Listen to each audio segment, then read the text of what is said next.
Well,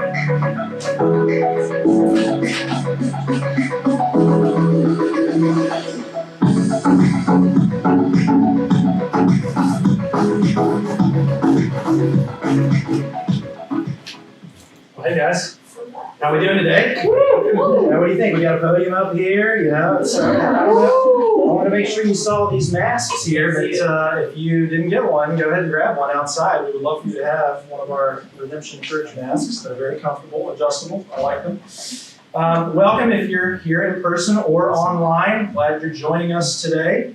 This is the third week of our Foundation Sermon Series, so we're just going to jump right back into Exodus chapter 20. If you have your Bible or you have a device and want to look it up there. I want to start by telling a quick story for you that is a very interesting story. It's one that I remember vividly. It's from my time at Virginia Tech when I was in architecture there for college. And I had a close friend named John, still do. He's a great friend today, but we were roommates. We did a bunch of stuff together. We ate dinner together almost every day, and we were in studio with other people. And the architecture community is a very tight-knit community at Virginia Tech. Any architecture class is. You're in studio for hours upon hours together. You spend a lot of time together there. And so we had some classmates that invited us over to eat dinner with them at their apartment. So John and I went over to this apartment. It was two other people that were roommates in their apartment, I think, as I recall. And so, we went over and had dinner. They cooked us dinner. And they said, we'd love to do this every week for you. We'd love to have you over every week to cook dinner at least once a week.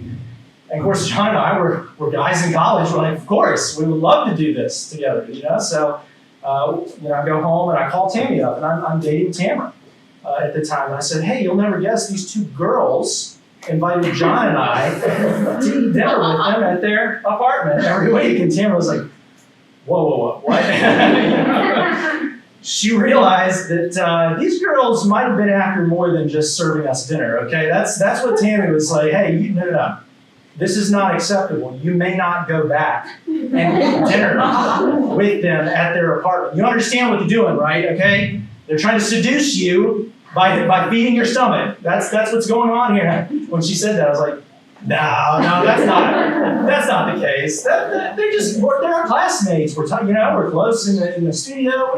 We'd love to have it. It's free food, for crying out loud. Let's go, She said, listen, you may not go back and eat dinner with them. That is how it's going to be, right? Okay, that's just it. And so if I wanted to remain in our relationship, then I needed to comply with the terms that she had laid out for me. And she had said in no uncertain terms, I am never to go back and eat dinner there again. Okay, so in order for our relationship to continue on and for us to love one another, for me to love her well, I said, fine, babe, you say no, so I will say yes to you. Okay, that's how it will be, and I understand. There was a little bit of jealousy there that took place, right? And I would say it's probably the right kind of jealousy, because she wanted to make sure that she protected the intimacy of our relationship at the time. She didn't want somebody else, getting into her relationship. She didn't want somebody else taking over my affections and all of these things. And of course, God is the same exact way with us. He's jealous for his people. And the text is going to show us that. It's going to say that in no uncertain terms. And he does all of this because he loves us. He's jealous for us because he loves us. He wants to protect the relationship he has with us. He doesn't want us hanging around with other gods. He doesn't want us giving our affections over to other lesser gods. We're his. He wants our all, as we talked about last week, right? That was the point of last week's sermon. But we do have to come to him on his terms, not our own terms. That's how the relationship works with God. So if you're taking notes, the main point for today is that God defines the terms of our relationship, not us. God is the one who gets to define the terms. Tamara defined the terms for me very clearly. God does that for us as well. He defines the terms of our relationship. So there's some stuff we need to explain here. There's a lot in this particular commandment. I'll be honest with you, I struggled with it this week. Struggled a lot because there's just a lot jam-packed into these few little verses about the second commandment for us. I want to make sure that we understand the underlying principle here. I want to make sure that we understand how this applied to Israel and how it applies to us. So there's a lot to discuss here. Let's get into it. And I want to start by recounting the story and then jumping into our text, Exodus 20, starting in verse 1. But if we'll remember where we are here in their story with Israel, they've just been delivered out of Egypt, out of slavery. They're in the wilderness. They've crossed the Red Sea. They're in the wilderness at Sinai. Remember that? They saw God, be a pillar of fire in the nighttime. They saw him be a pillar of cloud during the day. They saw God part the sea for them. They saw him destroy one of those powerful armies at the time. They saw him do incredible things already. And they haven't even gotten into their 40 years, really. So they're just starting off in the wilderness, and now they get to Sinai. They have to prepare to meet God because of his intense holiness. They can't touch the mountain. Not even animals can touch the mountain. It's a very serious situation. And then God speaks to them with his own voice. And this is what he says, starting in verse 1. And God spoke all these words, saying, I am the Lord your God, who brought you out of the land of Egypt, out of the house of slavery. You shall have no other gods before me. That's the first commandment there that we talked about last week. Now here's our key verses. Verse 4. You shall not make for yourself a carved image or any likeness of anything that is in heaven above, or that is in the earth beneath, or that is in the water under the earth. You shall not bow down to them or serve them, for I, the Lord your God, am a jealous God, visiting the iniquity of the fathers on the children to the third and fourth generation of those who hate me, but showing steadfast love to the 1,000th generation of those who love me and keep my commandments. And he goes on to give the rest of the 10 commandments, the 8 more. I won't go over those again this week. I hope you'll remember those. And remember, after that, the people were terrified. And they were so terrified, they asked Moses, hey, don't let God speak to us anymore. You speak on behalf of God. And so he does. He goes up to the mountain near to the thick darkness where God was, it says, and this, I want to read verse 22 here for you as well. It says, the Lord said to Moses, thus you shall say to the people of Israel, you have seen for yourselves that I have talked with you from heaven. You shall not make gods of silver to be with me, nor shall you make for yourselves gods of gold. An altar of earth you shall make for me, and sacrifice on it. And we'll stop there. Let's just start by making sure that we understand the meaning of this second commandment. Okay, the first commandment is no other gods. That's very clear. That's what we talked about last week. The second, if we want to sum it up so that we can remember these really, really well, make no images. So the first is no other gods. The second is make no images. That's how we can remember these. I hope that you'll start to get those banked away so that we can remember the 10 commandments, no problem. But this naturally begs the question, okay, if the second commandment is make no images, what kind of images is he talking about here? What do images mean? So let's start there. There are 2 ways to interpret this. According to scholars, it's either don't worship images and idols that are other gods, or don't make images of God, your God. Or if we take the middle way, which I think we will, and there's ample evidence to, we'll say it's both. It's actually both of those things. Because the command not to worship idols and images of other gods is implicit here, since it was explicit in the first command. That was the whole first commandment, right? Don't worship other gods. No matter what they are, what they look like, doesn't matter. Don't do that. Now, implicitly in the second commandment, we have that. But then explicitly, it seems like God is using wording here that's very clearly directing them not to make images to worship him either. Okay, so it's both of those things. So if you need it clearly pictured here on the screen for you, images equal images of God explicitly, images of other gods implicitly. That's what images in this text means. And that makes a ton of sense when you think about pagan nations that were around them and how they represented their gods, right? Because Israel, if we just look at Egypt, for example, they had gods with heads of dogs and cats, and they worshipped God of the sun and moon and all of these different representation images of their gods. But see, God can't be put in that small a box, can he? You can't do justice to who God is by depicting him as some animal or thing or icon. He created all of that. There's no way to try to fit it into any kind of one image. And that's why if you're taking notes, we need to be careful of depicting God with images. That's where we're getting at here in this particular text. J.I. Packer, in Knowing God, deals pretty thoroughly with this concept, actually not creating and worshiping images of God. He says they obscure God's glory and they mislead us by conveying false ideas about who God is because they can never fully capture his nature.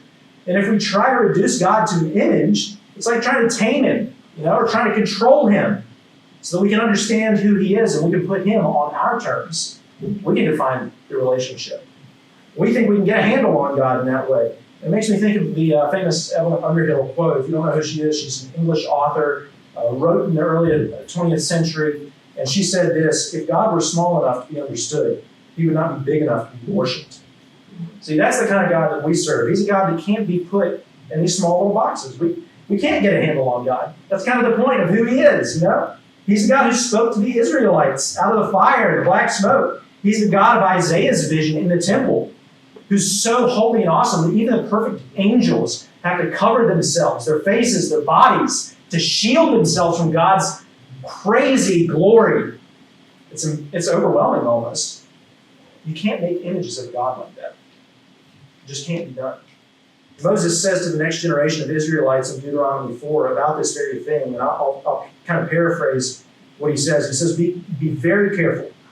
You did not see the Lord's form on the day that he spoke to you, which we just read about in Exodus 20, right? From the heart of the fire at Mount Sinai. So do not corrupt yourself by making an idol in any form, whether of a man or a woman, an animal on the ground, a bird in the sky, a small animal that scurries along the ground, or a fish in the deep sea. And when you look up into the sky and the sun, to see the sun and the moon and the stars, all the forces of heaven, don't be seduced into worshiping them. They're the things the Lord your God gave to all the peoples of the earth to be enjoyed, not worshipped. Remember that the Lord rescued you from the furnace of Egypt in order to make you his very own people and his special possession, which is what you are today. So be careful not to break the covenant the Lord your God has made with you. Do not make idols of any shape or form, for the Lord your God has forbidden this. The Lord your God is a devouring fire. He is a jealous God. So he reiterates this to the next generation of Israel. Pictures or images can't really capture all that someone is anyway. Even if we're just talking about you and me. I just look at pictures of myself 5 years ago. I was a young, healthy, very, very energetic young man, and then after we had kids, you look at pictures of me now, and I have bags under my eyes, and I've got gray in my beard. Maybe you can't see it from where you are, but it's there. And I've had so many different experiences over the last 5 years as a father, and as a husband, as a church planter, as a pastor. I mean, how can you contain all of that? An image can't do justice to all of that. It can't tell you who I am. It can't give you my nature, right? So how can we do that with the God of the universe? No one image could ever capture who he is. Not 1,000 pictures, not a million, not an infinite amount of pictures. So, of course, images can't capture the full nature of God. That's the point here, if you're taking notes. Not even an infinite number of pictures could, because he's so much bigger and greater than any one image can communicate. Besides, images just aren't as good as the real thing either, are they? It's better to be in my presence than just to look at a picture of me, okay? That's just the nature of it. And so, the same thing is true of God. You see, God is always present with us. He's with us right now. He's with us when we're alone somewhere else. He's with the astronauts when they're in space and they're millions of miles away from other people or whatever. I don't know. I'm not a scientist. I'm not an astronaut. So God is with us, though, at all times. So we don't need images. They're not necessary. We don't need to try to depict God because we always have him with us. God is with us at all times. We're never separated from him. He's ever present. We don't need an image to represent who he is to us because he's right here with us right now. So for all those reasons, probably more, we need to be careful of depicting God with images. That's the point. Now, that begins to get to the underlying principle of this particular command because remember, the principle is how we get to apply it to ourselves. Right? So we need to understand the underlying principle. Let's talk about this for just a minute. Like we said last week in the Hebrew tradition of this, the 10 words, the 10 commandments, they call them words, start with what we call the introduction. It's where God says, I'm the Lord your God who brought you out of the land of Egypt, out of the house of slavery. That is the first word for them. And so the first and second commandment for us is actually combined for them into the second commandment. So have no other gods and make no graven images of him. Those are combined. So, they're kind of very closely related here. Now, we take a more Protestant Christian view of the actual order of the commandments. It doesn't really matter in some sense. Because they're similar and connected, though, there can be a distinction that can be made between the two. And that's why Christians throughout the centuries have separated them out. So if you're taking notes, the first commandment establishes our relationship with God, okay? But the second commandment establishes how we continue relating to him. So there is a distinction here that we can make. The first is telling us what to believe about God. The second is telling us how to relate to him appropriately. Because while the first commandment has to do with recognizing God as the only God, the underlying principle being that he's the only one worthy of our worship, right? The commandment 2 explains how we should interact with him based on that, which we started talking about last week and we defined as worship. So remember that. So the underlying principle here is to relate to God on his terms, the way that he defines it for us. So to put it another way, the first commandment shows us God wants our all. The second is how to give him our all. Okay? So they're kind of closely related here, but they are distinct. And he wants a relationship with us, but he also dictates the terms of that relationship. That's how it works with God. At first sight, that might put us off a little bit, might rub us the wrong way, you know? But if he is the all-powerful creator of the entire universe and holds everything together by the word of his power, right now we wouldn't be here without him. That kind of seems pretty reasonable. I don't know if that's really who God is, you know? It's like Paul says in Romans 9, has the potter no right over the clay? Yeah. So command 2 builds on command 1. Command 1 is exclusive worship of the true God of the universe. He's the only one worthy of our worship. And command 2 is proper worship of him. This is how we do it on his terms. So this brings us back to the personal nature of God's relationship with his people. 1 is more theological, you might say. 2 is more doxological, and how we respond to that. So that necessarily means, if you're wondering, okay, well, what does that mean for me? How do I break this commandment? And how do we start to apply this to our lives? Well, we break the commandment when we try to define the terms of our relationship with God. So it's pretty simple. When we don't respond to who he is in worship, that's what's happening. We're trying to define the terms. It's what happens in the golden calf incident for the Israelites just after God gives them the 10 Commandments here. God has Moses stay on the mountain for a while, but he gives him all of these things that he wants Moses to take down to the people and relate to them about how he can relate to them. So he talks about the tabernacle, he talks about the Ark of the Covenant, he gives him directions for all of these crazy things. So that God is saying to him, hey, I want your people to know that I'm going to be with them at all times. I'm going to be present in their presence. I'm a personal God. I've delivered them, now I'm going to be with them. So he's giving Moses all of this. And while Moses is up on the mountain getting all the information from God about how God's going to be with them, the Israelites are down there going, where's Moses? Man, maybe God's forgotten about us. Hey, I have an idea. That's how it always starts, right? Great ideas start that way. Hey, I've got an idea. Let's make a God to represent the God who delivered us, And so they make a golden calf literally right after they've heard God's voice, okay? Right after they've seen God's glory and the smoke and the fire and all of these things. And man, we look in on that and we ask, okay, why? Why would they do this right after they've seen God and his power and they've heard his voice from heaven? He literally spoke to them. How could they ignore that just right after this? And the answer has to be that the fear that they felt, because remember, they were terrified, right? They were terrified. They didn't want God to speak to them anymore. And Moses goes up and does that for them. That fear that they felt was the kind that led to terror, not love. Well, we talked a little bit about that last week. They were afraid because they couldn't fully understand and control this all-powerful God. They didn't want to go to him on his terms. It was terrifying. So rather than push into the relationship that he was offering on his terms, they tried to control it instead. They wanted to define the terms of the relationship. If they could just make their own image of God, maybe they could worship him in a way that's comfortable for them, I mean, that's where the rubber meets the road for us. How often do we do that with God? We want to define the terms of the relationship that we should have with God. We want to come to him our way. We want him to come to us our way. So we'll say things like, well, my God wouldn't do this or that. My God wouldn't say that. He wouldn't kill, he wouldn't, whatever thing that we don't like about what Scripture tells us. My church is nature. I don't need to be around other Christians to worship God. I can just do my own thing. I worship God by looking within myself. I don't need to read in the Bible or understand a Christian religious version. I don't trust the Bible. It was written by men, I'll do my own thing instead. I trust myself more. See, it's very interesting. Now, maybe you don't want to deal with theological or biblical truth that's nagging at you because you just don't like it. I've had that happen. I understand that. It could be that you don't like something about Jesus' teachings, what he said or what he did. So what we end up doing is we mold or shape him into who we want him to be. We start to have our own version of who Jesus is. We have the Ricky Bobby version of Jesus, right? I like to think of him as, 6 pound, 8 ounce baby Jesus. Or I like to think of him as a hobo, who wears a tuxedo t-shirt. That's how I like to think of him. And it just gets silly.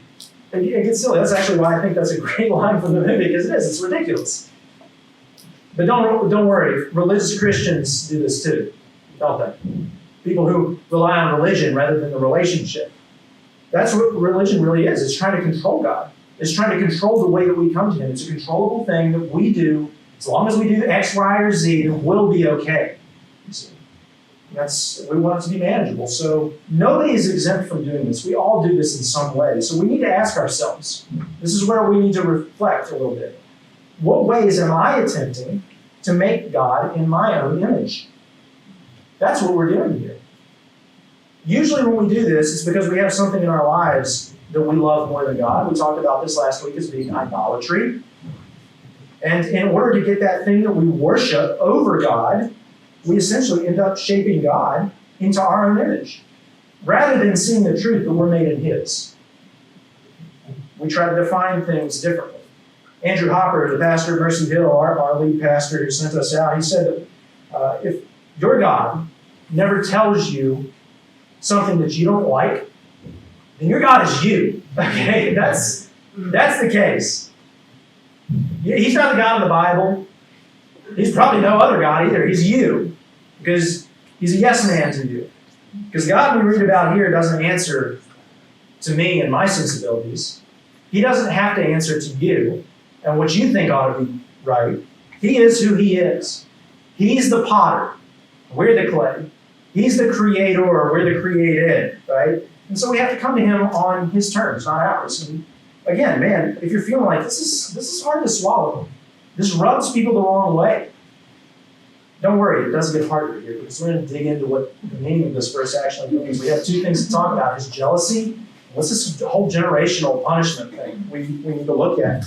Now, stick with it, and I promise it'll make more sense, but let's look at verse 5 together here, just to try to dig in even further. It says, "You shall not bow down to them or serve them," talking about the images, "for I, the Lord your God, am a jealous God," right? Visiting the iniquity of the fathers, it's the sin, the wrongdoing of the fathers, on the children to the third and the fourth generation of those who hate me. What does he mean here? What is he talking about? Well, it's a warning. It's a warning to remind us that making our own image of God has consequences. I want to make sure we explain this, because it is tough. God isn't saying that he punishes the children for the sins of the fathers. He says elsewhere in multiple places, Ezekiel, a couple of other places, that that's not the case. That's not what he means. He's not punishing anybody. But what he is saying is that children who grow up in a household or a family where somebody twists the image of God, they're at a disadvantage. They don't know the one true God. As a matter of fact, they're getting a false picture of who he is.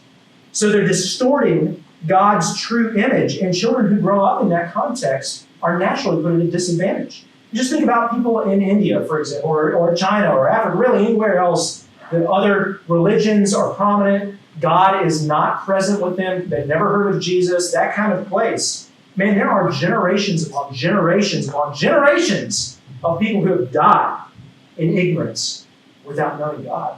And it probably is a result of one of their ancestors or multiple of their ancestors back in ancient times simply rejecting who God is. This is what Paul says in Romans 1. "For the wrath of God is revealed from heaven against all ungodliness and unrighteousness of men, who by their unrighteousness suppress the truth." So it's on us, it's not on God. We're the ones that sin. We suppress the truth. For what can be known about God is plain to them. because God has shown it to them. For his invisible attributes, namely his eternal power and divine nature, have been clearly perceived ever since the creation of the world in the things that have been made. So they're without excuse. See, God has been present. He is clearly perceived in creation. And so we're without excuse. For although they knew God, they did not honor him as God or give thanks to him, but they became futile in their thinking, their foolish hearts were darkened. Claiming to be wise, they became fools and exchanged the glory of the immortal God for images resembling mortal man and birds and animals and creeping things. So he's talking about that right here. He's giving us an answer. He's saying, listen, all people are without excuse. But somewhere along the way, man, that means that somebody rejected God in their culture. And now they've grown up in a situation where they have no access to the gospel that we know. Does that mean that there's no hope of those people ever knowing God? Now, the generations that came after. Well, maybe. Maybe it does. I mean, they have no access to it. It's a serious situation. They virtually have no access to knowing the God that we know because their parents and the generations that came before them have rejected God as he is. I want you to hear this before we hear some hope on that. Sin impacts the generations to come. Ouch. That is the truth. And man, that hurts me. You know? I think about that with my kids. And I know that we look in and our sensibilities are offended by the fact that, man, there are generations upon generations, billions, perhaps trillions of people that die without knowing God simply because they had no access and their parents somewhere along the way or whatever. But man, that's one reason why we're so passionate about becoming a sending church. And we're passionate about sending people to the nations because how can they know if they don't hear? And how can they hear if somebody doesn't preach? Right? That's God's answer here. There is a hope for them. But the hope resides with us, doesn't it? Because somewhere along the way their ancestors rejected. God doesn't punish them for the sin of their ancestors, but man, there's consequences. And they can't hear about God unless somebody goes and preaches. So we want to be a sending church. We're passionate about sending people to where others don't know this God that we know, and they worship images, or they worship idols. Man, that's why we partner with Greta and the Jordans and Ben Doster. We've announced some of these people to you over the last month or so because they're reaching the generations that have been affected by this sin, the sin of their parents or the sin of their ancestors. But that's also why we're passionate about reaching the next generation here as well. We want to make sure that we reach the people coming up behind us. 20 verse 5 reminds us that we need to bring up our children in knowing who this God is properly.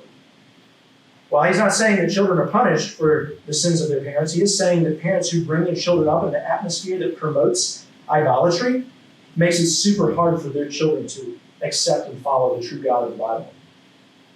That should cause us to consider ourselves a little bit. If we're parents, but also if we have any influence over children right now. Because we're representing the God of the universe to them in some sense. If they grow up in an idolatrous home that twists God's image and makes false images of God and defines God however they want to define God, man, that's serious. That's a serious situation. There will be consequences. And just think about some of your stories, even that I've heard as we've started to get to know one another. Man, if you grew up in a religious household that practiced religion for the sake of following the rules and trying to control the relationship with God as best you could, man, you probably grew up thinking that God was an angry God. You probably grew up thinking that you couldn't do enough. You probably grew up thinking that, hey, there's really no hope for you. You just got to make sure he's a God to be feared. He's a God that you can't trust, the legalism of it all. He's always looking down on you, with a glare. That's the kind of God that you probably grew up with. And it's probably because your parents have a false image of God for you. And I think that's really important for us to consider here. Do we know the gospel well? This is why we've got to know our Bible. This is why we're talking about the law right now. We have to understand all of this and what God is really saying. We need the right image of who God is. Well, we've got the Bible. The Bible gives us that right image, and we need to make sure that we are giving that to our children.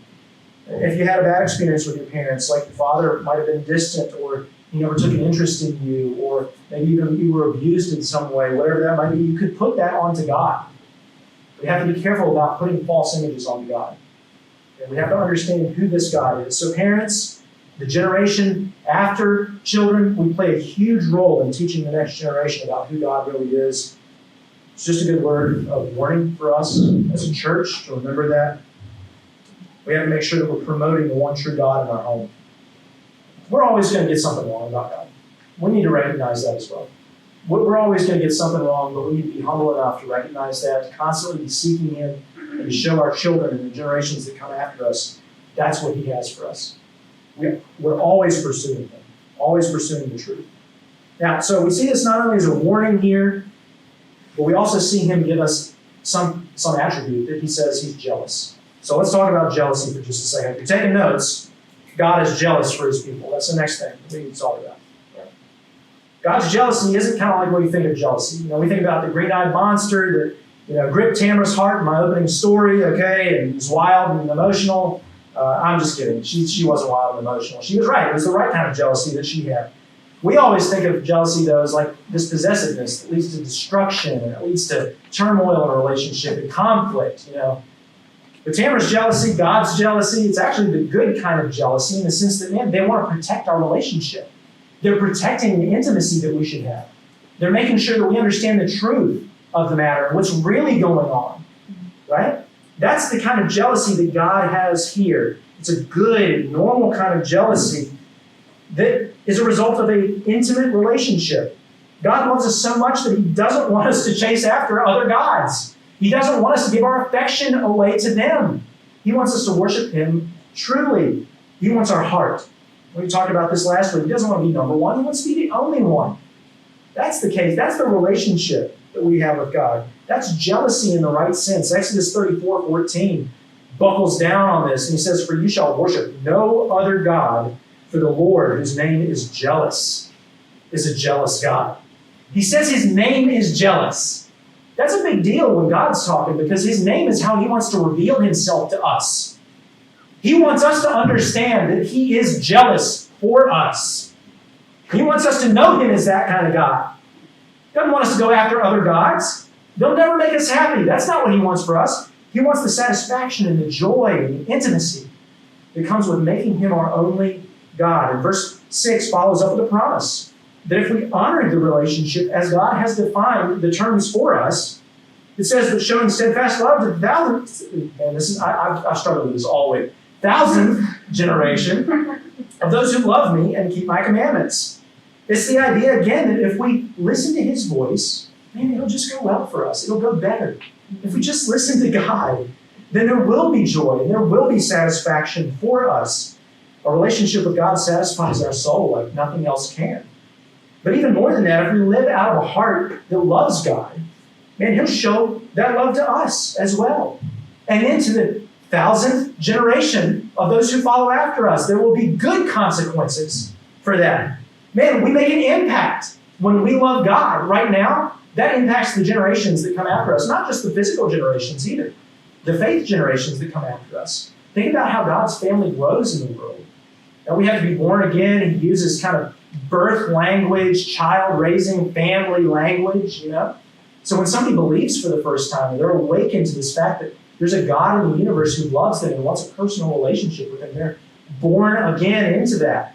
Man, that impacts generations upon generations of people in the world. God's working to do that right now. He's working to grow His family right now here in Roanoke, all over the United States. Yes, even in politics. Yes, even in Hollywood. Yes, even in China or India, the hardest parts of the world, the Middle East, wherever.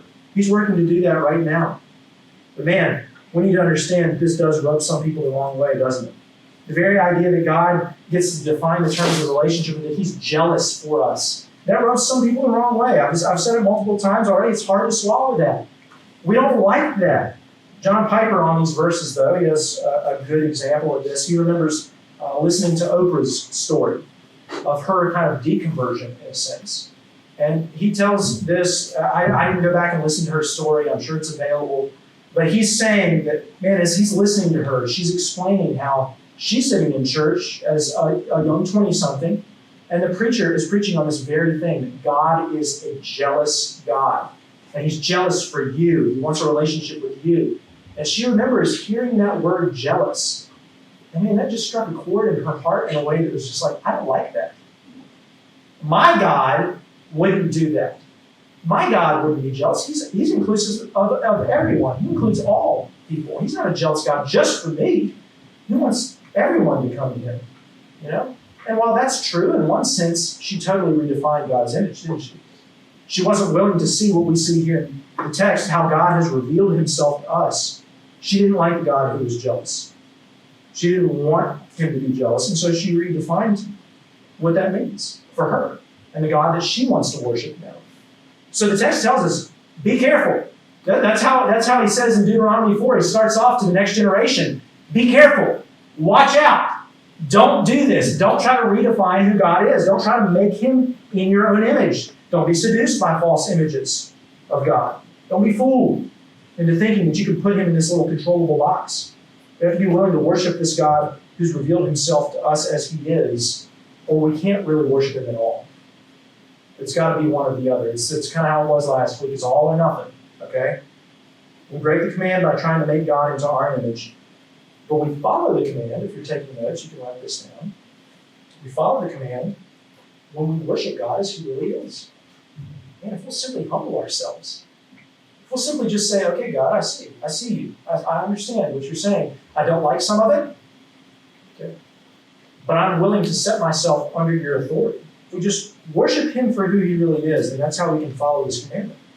And we need to see God for who he really is today. That he's the God who wanted Israel to know him and to be known by him so much that he gave them this law with his own voice. He gave them away. He revealed himself to them by giving them these 10 words that summarized his character and showed them who he is. Man, there's no other God that's going to speak to us so directly like that.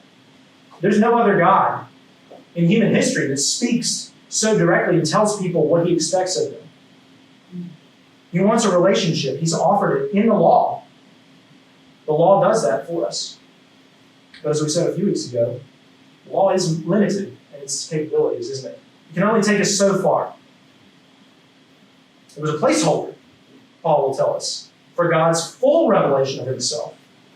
Remember verse 24 from Exodus 20, it says, an altar of earth you shall make for me and sacrifice on it. God doesn't want his people to make idols or images of him.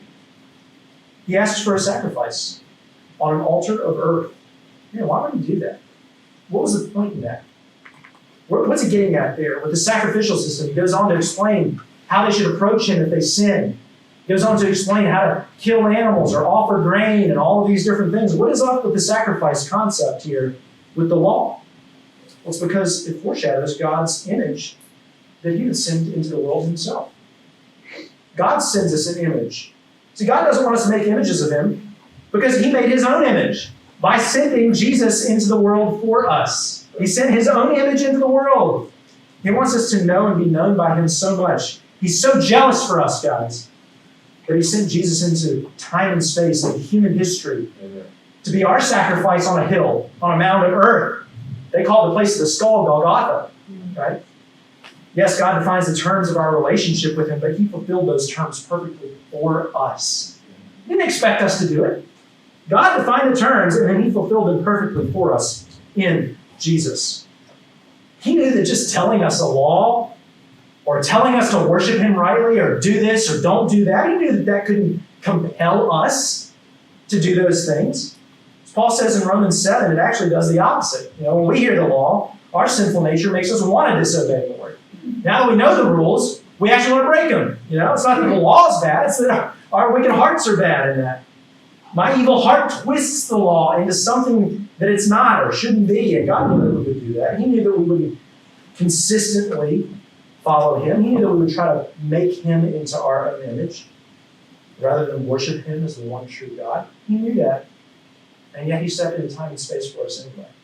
And you think about that. It's incredible. God defines the terms of our relationship with him, and that means the only requirement for us now is to simply believe in who Jesus is and what he's done for us. Those are the terms of our relationship with God now. All we got to do is believe. Jesus says in John chapter 17, verse 3, and this is eternal life, that they know you, the only true God, and Jesus Christ, whom you have sent. Man, that's all we've got to do right there. We just got to believe in who Jesus is. We just got to turn to him and look to him. He's the terms of the relationship now. And so when we turn to Jesus, he shows us the Father perfectly, like no man-made image can. Whoever's seen Jesus has seen the Father, John 14 tells us. Whoever's heard the voice of Jesus has heard the voice of God. Man, he's the God without form who took on the form of mankind for you and me. How awesome is that? How incredible is it that he took on human flesh for us? Thank God that those are his terms now. He does it all for us. All we have to do is believe and trust in that. And respond in worship to who he is. Worship who he really is. Worship that God. The God who would do that for us. Yeah, we got to come to him on his terms. Yes, it's hard. It's tough to swallow. We don't like some things about it, and yet he stepped into time and space and showed us so much grace that we didn't deserve. Right? Man, he gave us grace when we didn't deserve it. That's the God that we worship. And so today we're going to respond together in a very special way. We're going to remember that he took on his flesh for us, that he took on the image for us. Man, we're going to take communion together. This is a milestone for us. Woo! Yeah, we haven't done it yet. It's really exciting. If you're online, you may want to pause it right now and go get some elements for yourself that represent this. You're welcome to do that and take communion with us. It's a symbol. It's a living symbol for us. It's a response, an active response to what God has done. It's our reasonable act of worship, we might say today. Because we're going to do this on a regular basis now to remember this gospel that we just talked about, that God took on flesh for us. We're going to physically respond in obedience. That's what communion is. Communion is a worshipful, physical response to what Jesus has done for us in the gospel.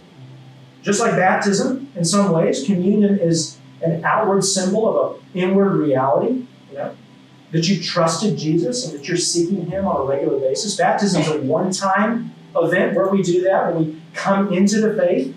Communion is an ongoing event. It's an ongoing symbol to remind us of this, to remind us of what Jesus has done. And faith doesn't stop when you meet Jesus. Faith continues on. We have to fight for faith every day. We have to fight to remember this God. Fight. Be careful. Watch out not to make false images of this God. And so we remember today as we take these elements together. So I'm going to give you some directions. What we're going to do is we're going to take the elements. They're right here in the middle of the room. They're packaged, individually packaged, COVID friendly for us, not touched by human hands. So, however that works, I don't know how they're packaged, but they're clean. They're clean. And man, I'm excited to do this. So what you're going to do is you're just going to get up. You might want to space yourselves out and go, so that we're not all crowding around the table at once. But go pick up your elements, take them back to your seats, sit and reflect. Take time to think about, are you making false images of God? Have you redefined the terms of the relationship in some way? Is that something you've done? Remember what Jesus has done for you in your place. Remember the new terms of the relationship. God has done it all for you. And man, I'm going to lead us in a time where we take these elements together, which symbolizes our collective response as a church to what Jesus has done for us to save us and to make us right with God. Those are the terms of the relationship now. So why don't you guys go ahead. We're going to have the music just kind of play under this. Take time to pray, to respond on your own, and go get the elements and go back to your seat. And I'll, in just a few minutes, lead us in taking these together.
I hope that you've been able to reflect.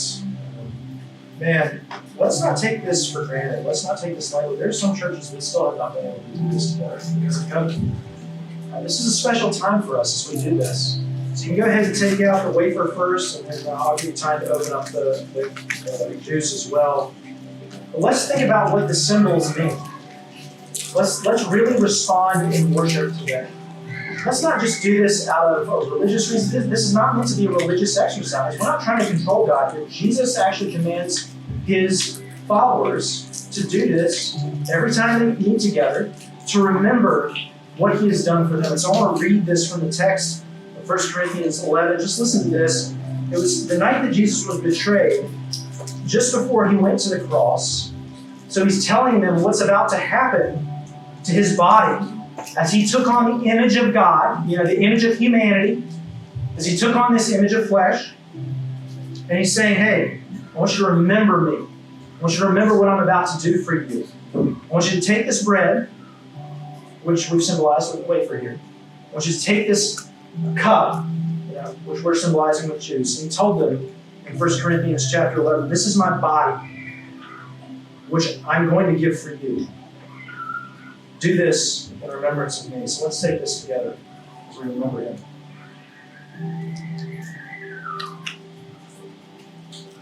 But then the text also tells us in the same way, he took the cup of wine after supper, saying, this cup is the new covenant between God and his people, an agreement confirmed with my blood. Do this in remembrance of me as often as you drink it. We go ahead and take this together.